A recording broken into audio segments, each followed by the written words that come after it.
Dear Patriots, before the news starts, please subscribe to our patriotic channel by clicking the subscribe button. Give us a thumbs up to this video. Don't forget to leave your opinion below in the comments section.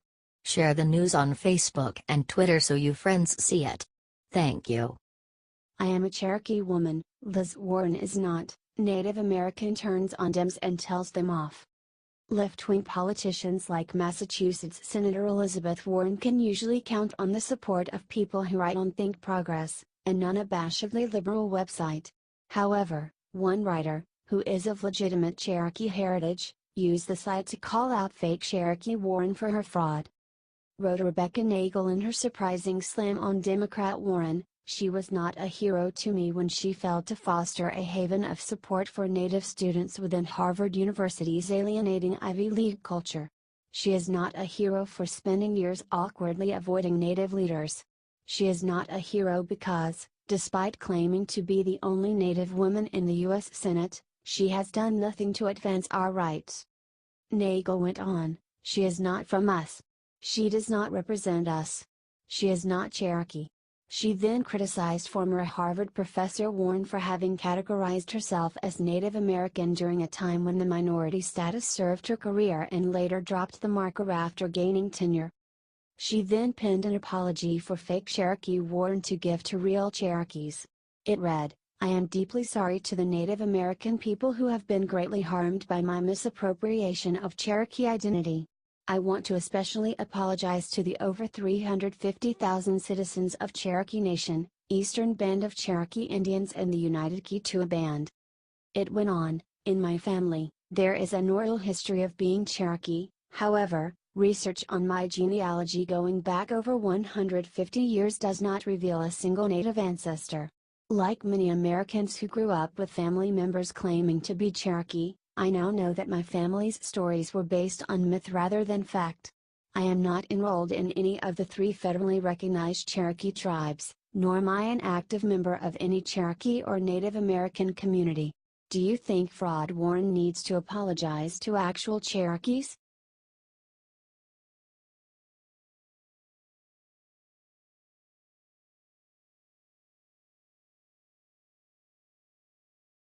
Laura Ingram just demolished Joy Behar for her psycho reaction to Flynn news.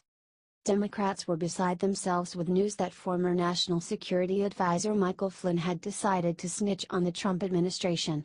However, nobody reacted with as much insane glee as Joy Behar of The View. In the middle of her live broadcast, an assistant brought her a cue card, and she read aloud, "Breaking news, ABC News Brian Ross is reporting Michael Flynn promised full cooperation to the Mueller team, and is prepared to testify that as a candidate, Donald Trump directed him to make contact with the Russians." She then tossed the card aside and cheered and clapped her hands like a maniac. Fox News host Laura Ingram called liberal Behar out for her hyperbolic response that a top government figure had pleaded guilty, commenting, "It's like she just won Publishers Clearinghouse." Ingram said that the only reason she played the clip of Behar is because she wanted to give viewers a laugh on a Friday.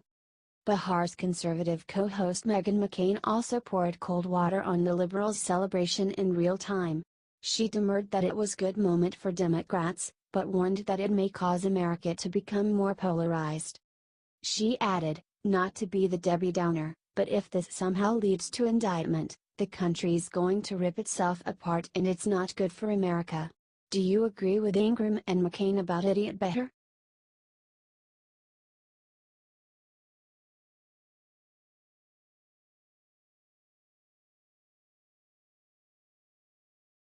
Law expert proves Flynn's deal is a nothing burger that shows there's not much there. Liberals and Donald Trump's enemies within the Republican Party were cheering news that former Trump advisor Michael Flynn had agreed to plead guilty. They are acting like this somehow automatically means that the president will be behind bars, or at least resign. However, former U.S. Attorney for the District of Columbia Joseph DeGenova, who is an expert on federal law, shared a much different take about what Flynn's deal actually means. Stated DeGenova to Fox News' Laura Ingram, "All of Flynn's conversations with the ambassador to Russia were perfectly legal during the transition period and even before." He added, It's not a crime to communicate with an ambassador of a foreign country about foreign policy when you are the foreign policy advisor to the incoming president. So, I don't know why he lied. It's inconceivable to me. If he had told the truth, there would be no crime. The plea deal made Joe conclude about Robert Mueller's investigation, "This is a nothing burger. After all this time, this is what he gets out of Flynn? It tells me that there is not much there.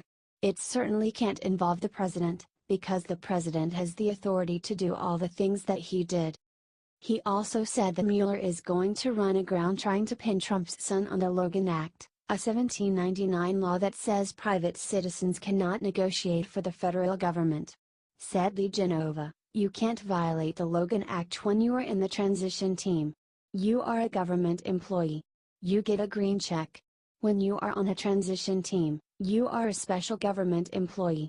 They can communicate with anybody they want. The Logan Act has never been enforced. And if Mueller were to use it in this case, then if I were the president, I would fire him." Are you glad Genova shared the truth about Flynn's plea deal?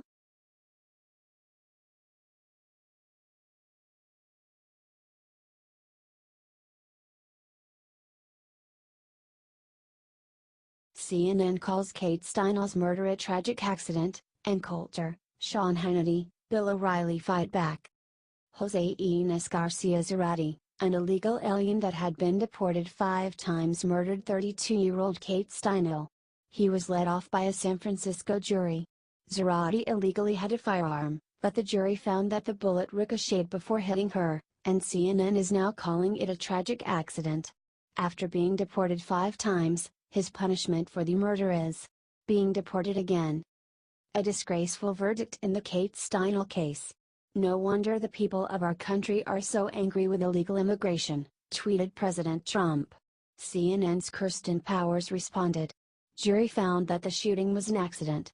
Nonetheless, Trump repeatedly portrayed this as a vicious intentional murder, versus a tragic accident, in an effort to stir up bigotry against Mexicans, she tweeted. However, Bill O'Reilly, and Coulter, and Sean Hannity fought back. Kate Steindl's killer found not guilty of murder. Not since O.J. Simpson has this kind of verdict been dropped. At the very least manslaughter, he had a stolen gun. Awful, tweeted O'Reilly. It was San Francisco's sanctuary city policies that killed Kate Steindl. They did not obey the law.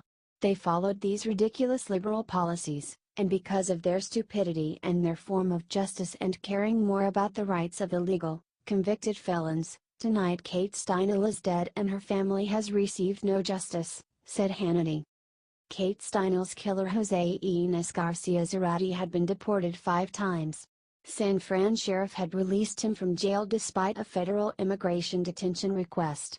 During wall construction, when builders hit Arizona, they need to take a dogleg turn and take it up and around California, tweeted Coulter.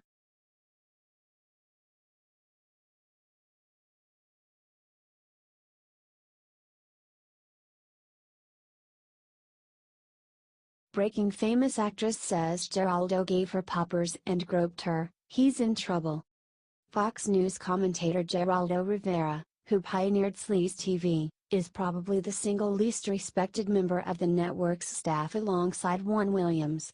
It should not come as a surprise that, following all the sexual misconduct scandals, Geraldo would get caught up in one of his own.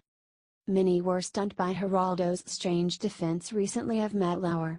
He tweeted, "Sad about it and later great guy, highly skilled and empathetic guests and a real gentleman to my family and me. News is a flirty business and it seems like current epidemic of #sex harassment allegations may be criminalizing courtship and conflating it predation. What about #Garrison Keillor?" It made people wonder if Geraldo himself was hiding anything.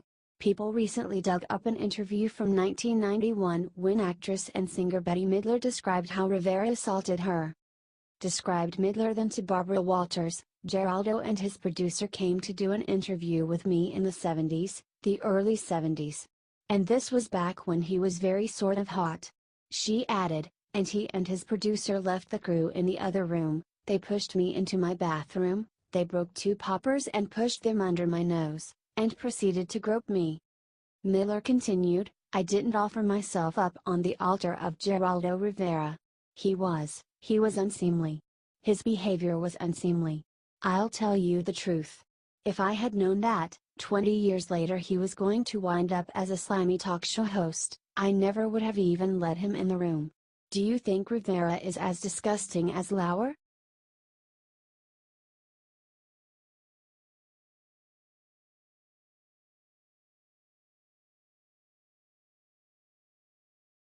All y'all in trouble. CNN host just taunted Trump's staffers in nasty way for Michael Flynn. Foolish liberals have done everything short of setting off fireworks after word came out that former Trump campaign advisor and national security advisor Michael Flynn had agreed to a guilty plea deal with special counsel Robert Mueller's investigation.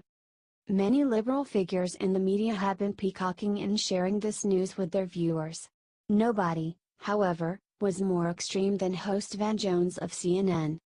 Jones was a guest on Anderson Cooper's show AC 360, and he claimed that Republicans can no longer deny the seriousness of the allegations against the president.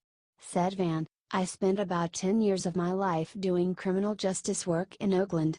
I'm just going to make this as plain as possible to the CNN viewers. When one of the main homeboys turns snitch, a bunch of people about to go to jail. That's just how that works." Some people pointed out that Robert Mueller surprisingly only got Flynn to plead guilty to a relatively small lying charge. However, liberal Jones tried to spin it by claiming about Mueller that it means that he's got bigger charges coming for bigger fish. He then decided to taunt Donald Trump and his associates, sneering, "This is a huge deal, you cannot pretend it's not." Jones added, "One of your main homeboys just turned snitch, all you all in trouble. Do you think Trump will ended up getting the last laugh with this idiot?"